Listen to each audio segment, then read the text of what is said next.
So this isn't how I intended to start my YouTube series. But you know what? I feel like talking about this when I am thinking of my mother the most would be better than just setting up a ring light and doing my makeup and talking about things when I'm not thinking about her as much. My mom killed herself on December 20th of 2020, which was a really awful end to a really awful year. And I've been having a hard time with that. So I've been making a lot of TikToks, using morbid humor to cope. I've been talking about my mom. I've been talking about her struggles. And I've actually had a lot of people tell me that I should do YouTube because TikTok, you can only talk for 60 seconds at a time. So here I am. I'm not wearing any makeup. I just came out of Goodwill. My hair is a mess. And it's raining right now. And I'm in my car. But,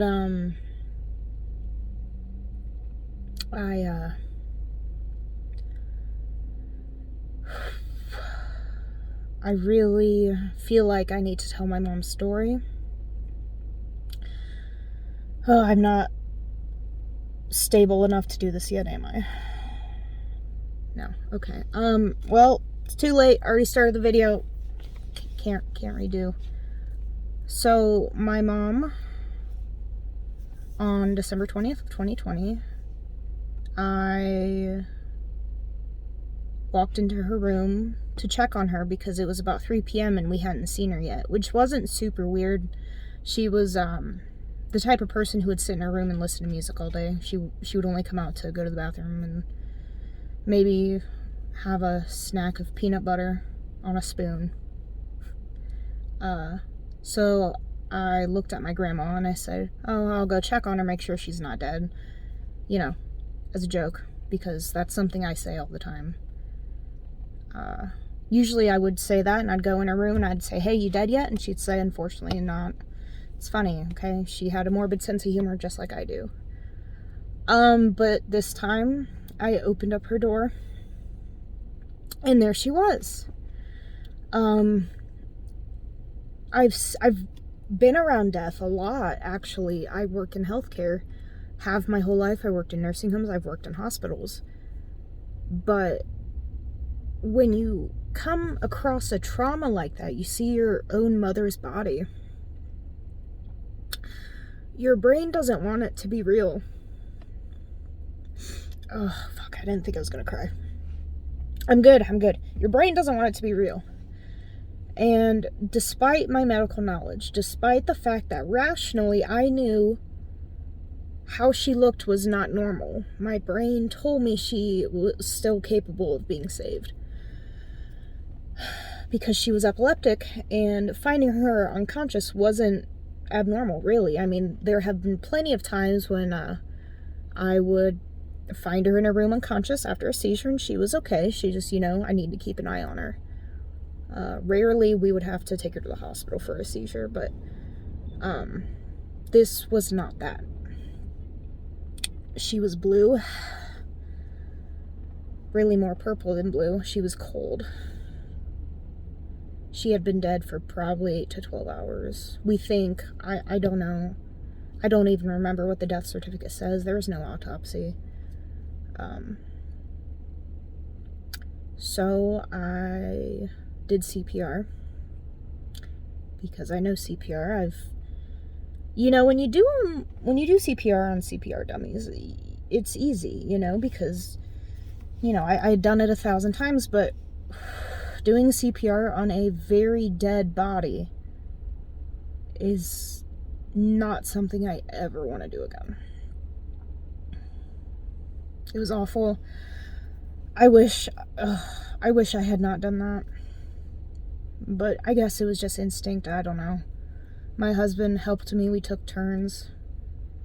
It seemed like it was forever. In reality, it was only like 5 minutes. If that. I don't even think it was that long. But,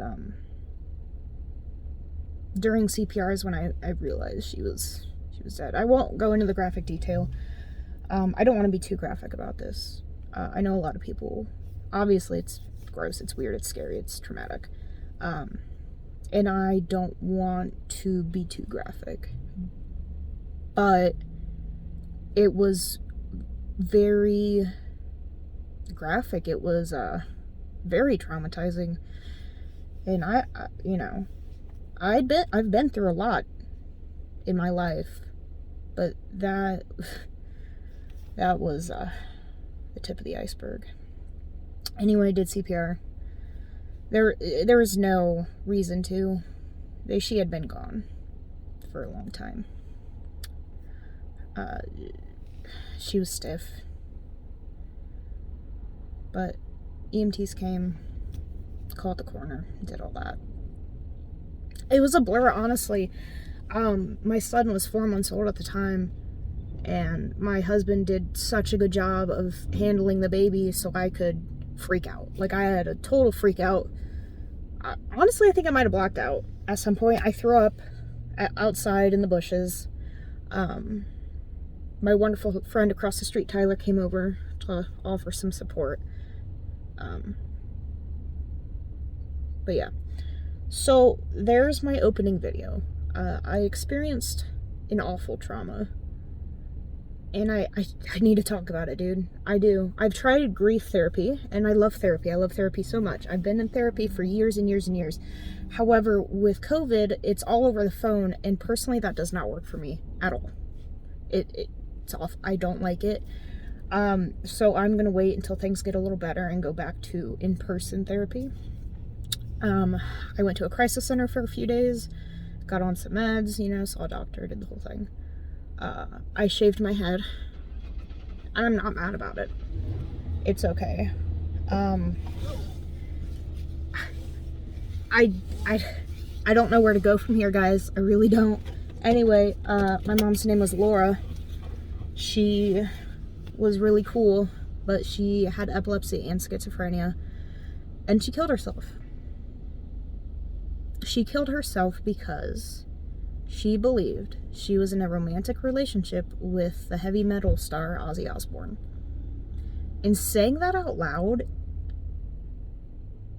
that's wild. Like, I'm so used to it because I've been dealing with it for so many years.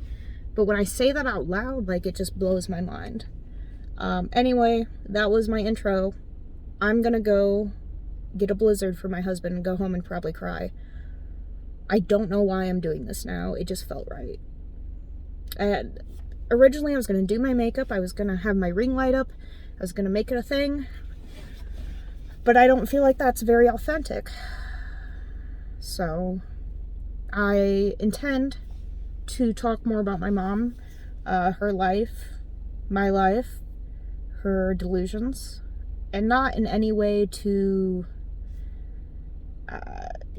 put her business out there. That's not what I'm trying to do. I'm trying to tell her story. I want people to know that they're not alone. I want more awareness for schizophrenia. She specifically had erotomania, which is like a delusion where you believe you're in love or in a relationship with like a celebrity or like even a random person. A lot of stalking cases involve this. So yeah, there's that.